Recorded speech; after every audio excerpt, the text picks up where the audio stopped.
Welcome back to UTech Exam Prep. And for today's video, we're going to be doing this question right here.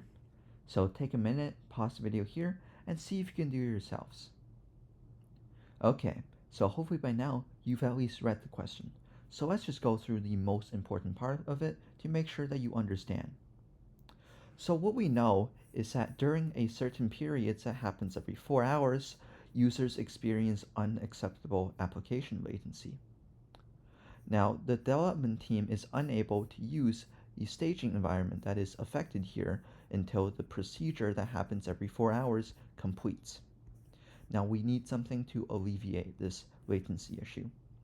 So what I'm thinking here when I read this is we could clone the database or do something like that to make sure that we have something to alleviate the pressure from. So let's just look through our options here. Option A uses Amazon Aurora MySQL with multi-AZ Aurora replicas for production, which is fine. It also populates a staging database by implementing a backup and restore the process that uses the MySQL dump utility. Now, this is where we really face our problem, because using the MySQL dump utility, you actually end up exporting the entire database, which is not a very effective way to clone a database. So A, although it could work, is just too operationally inefficient. Option B uses the same thing at the top, but it also uses database cloning to create this staging database on demand. Now this is a much more simple and efficient way to clone the database, hence cloning, and B is definitely the better option here.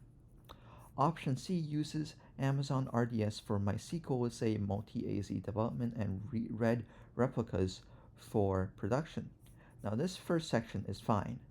Use the standby instance for the staging database. Now this is where problems arise, because standby instances is used for standing by in case a problem happens. If you also use it for the staging database, well, it can't really do its responsibility anymore. And plus, if you change something on the standby instance because you're using it for the staging database, it will no longer sync up with the original database. Therefore, C does not work. D falls with the same problem as A does, where it also uses the MySQL dump utility. So once again, very inefficient. So therefore, B is going to be the best option for this question. Thank you for watching and subscribe for more.